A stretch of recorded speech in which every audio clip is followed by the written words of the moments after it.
everybody, it's Mel. Thank you for joining me today for my July TBR.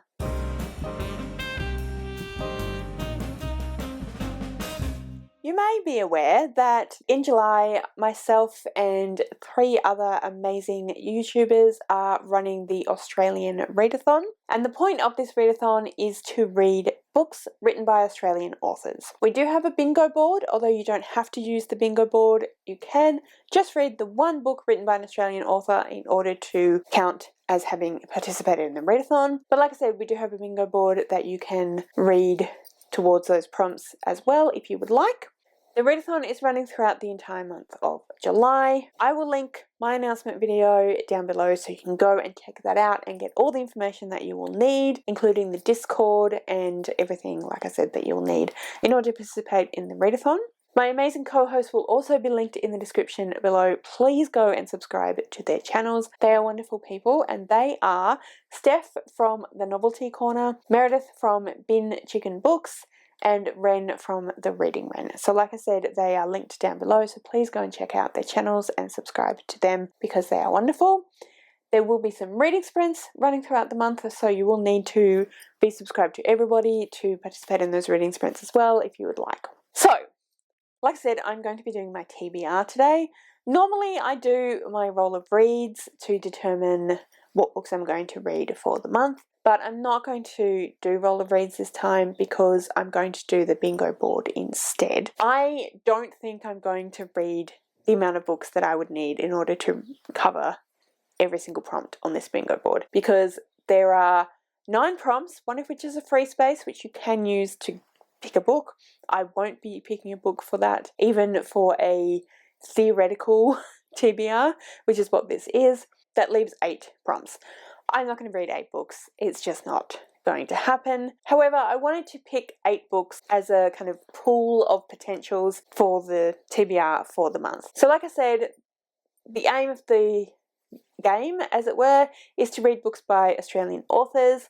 They don't have to be set in Australia, they just have to be written by Australian authors. And like I said, we have a bingo board if you wish to use the bingo board in order to pick your prompts, pick your books, then obviously please do so. There is also a group book, and you can use the group book to get a bingo. The first row will get you a bingo using that group book. So what I'm going to do now is I'm going to pop the bingo board on screen, and then I'm going to go through and let you know what all the books are that I'll be reading for each of those spaces. So the first prompt that you can see on the top right space if I was holding it up, so it'd be as you are looking at, if I was holding it up, it would be my right. Anyway, I think this one here is what I'm trying to say. But the first prompt that I'm going to talk about is intersectional. So what we mean by intersectional is more than one type of representation of some kind of minority. So a queer story written by a BIPOC author would count. A story featuring disabled characters who are also queer would count. Anything that has more than one representation would work for this prompt. The group book is this one here, which I've put on screen. It is Love Unleashed by Melanie Soward, I believe is how you say the name. I'm not 100% sure. Melanie Soward is an Australian Indigenous author, and there is bisexual rep, so it works as intersectional. It would get you that row because it is also set on an island. It's set in Manhattan, and it is also under 400 pages. So I will probably end up using it for that whole row to get myself that bingo, but I'm going to put it in for intersectional to begin with. So my intersectional book is the group book. If you can fit it in for any others, then please do so. Going along the top, the next prompt is a different format. Now, in my announcement video, I didn't mention audiobooks, but Ren did in their announcement video, and that made me remember that we did say audiobooks was a type of different format. So I'm going to read an audiobook. I'm actually going to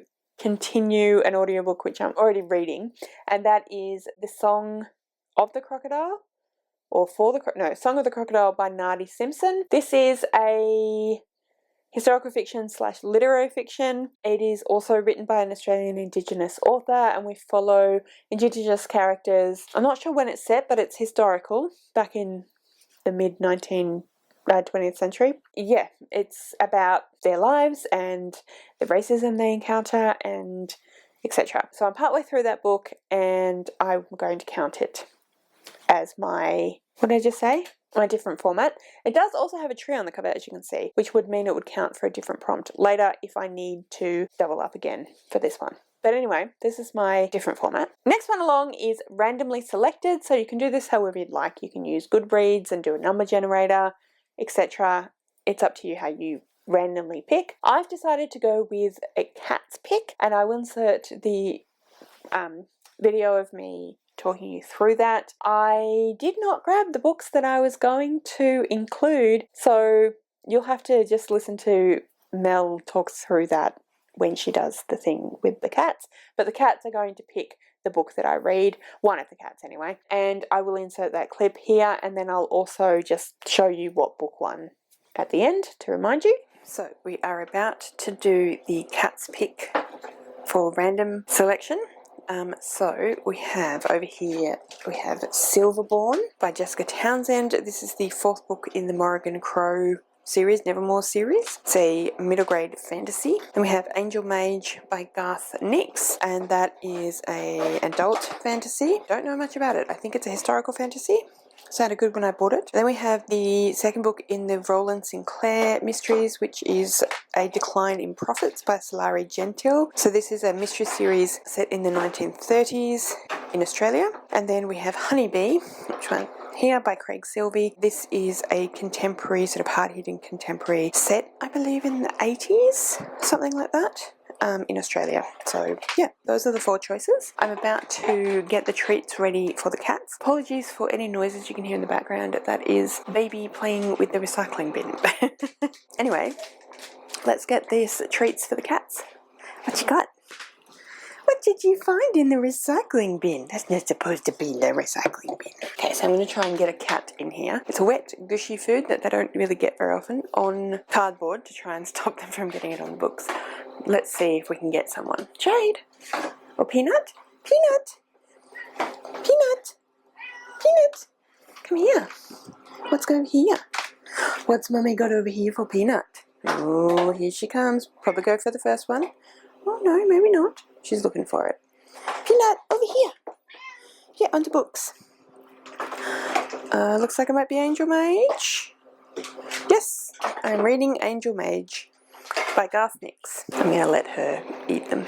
Jade, do you want some Jade? Do you want some treats? Jade, do you want some treats? And this is the book that the cats chose for me. Then the next, so if we go back to the first column, the next one down is an island setting. So I could count the group book, which I may end up doing, but for the purposes of my theoretical TBR, I'm going to be reading Heart's Ease by Kate Krumink, I believe. So this is set in Tasmania, which is an island down the bottom of Australia. It's part of Australia. So this is about Charlotte and Ellen, who are sisters who were once so close. I'll read this blurb to you. Charlotte, Lot, and Ellen, Nellie, are sisters who were once so close a Venn diagram of the two would have formed a circle. But a great deal has changed since their mother's death years before. Clever, beautiful, gentle Lot has been unfailingly dutiful. Basically a disaster of an older sister for much younger Nellie, still haunted by their mother in her early 30s. When the pair meet at a silent retreat in a strange old house in the Tasmanian countryside, the spectres of memory are unleashed. Heart's Ease is a sad, sly, and darkly comic story about the weight of grief and the ways in which family cleave to us, for better and for worse. It's an account of love and ghosts so sharp it will leave you with paper cuts. Plus it's gorgeous. So that will be for my island setting. Then the free space, which like I said before, I'm not going to actually pick anything for.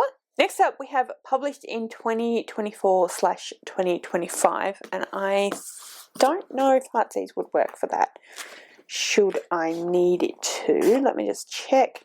2024, yes, so it would work for that as well. But the book that I've chosen to put on the TBR, my theoretical TBR, is Liar's Test by Amberlynn Quamelina. This was sent to me for my birthday by Erin from Shebas and Shelves, so thank you very much, Erin. So this is the first in a series. It's called The Silverleaf Chronicles. Didn't realise that. It is a fantasy series by an Indigenous author. Amberlynn Quamelina is an Australian Indigenous author. So it says, Belle Silverleaf is a liar. It's how she survived.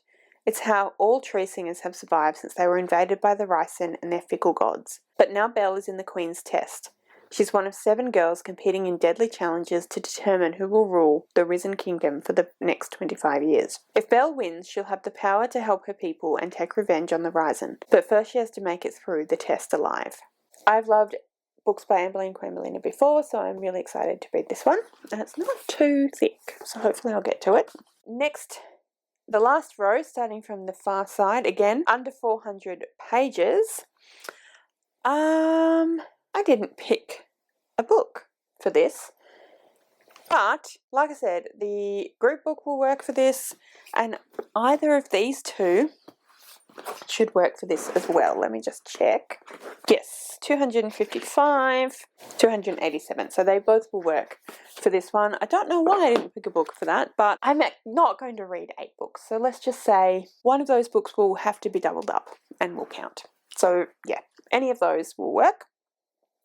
Then we have trees on the cover, and for this one I've decided to go, if I get to it, with Apples Never Fall by Leanne Moriarty. This is I think this is another one of her lit fic thrillers, if that makes sense. From the outside, the Delaney's appear to be an enviably contented family. Even after all these years, former tennis coaches Joy and Stan are still winning tournaments, and now that they've sold the family business, they have all the time in the world to learn how to relax. Their 4 adult children are busy living their own lives, and while it could be argued they never quite achieved their destinies, no one ever says that out loud. But now Joy Delaney has disappeared, and her children are re-examining their parents' marriage and their family history with fresh, frightened eyes. Is her disappearance related to their mysterious house guest from last year? Or were things never as rosy as they seemed in the Delaney household? So that sounds amazing to me. Love Leanne Moriarty's writing. I haven't loved all her books, but I've liked most of them, and I've loved some of them, so I'm excited about that one. And then finally we have Host's Favourite. As you can see from the graphic I've popped on screen, there are quite a few books that I could choose from. The ones I'm currently leaning towards are either Royal Salute by Evie Mitchell, which I think is a contemporary queer romance. The Spirit of the Crocodile by Aaron Fa'aoso and Michelle Scott Tucker, which I think Steph said was a middle grade fantasy, possibly also set in Australia. Or The Collected Regrets of Clover by Mickey Brammer. And I don't know anything about that, except that when Ren was describing it, they made it sound really fun and interesting. But I've forgotten what they said. I just remembered that I thought it sounded fun at the time. So one of those 3 will be my host rec. It will depend partly on my mood and partly what I can find from the library. But yeah, that is my TBR for July for the Australian Readathon. Please comment below if you have any of these books on your TBR yourself. If you're planning on joining us for the Readathon, let me know all of that down below. If you'd like to leave me a comment but you don't know what, then leave me some kind of Australian animal emoji. So emu or kangaroo or koala, Tassie devil, any kind of Australian animal emoji that you can find and you'd like to leave. But yeah, that's everything from me today. Thank you so much for joining me. I really hope you enjoyed this video. If you did, I would absolutely love it if you would subscribe to my channel and give this video a thumbs up. And yeah, like I said, thank you so much for joining me. I really hope you enjoyed this video, and I will see you next time.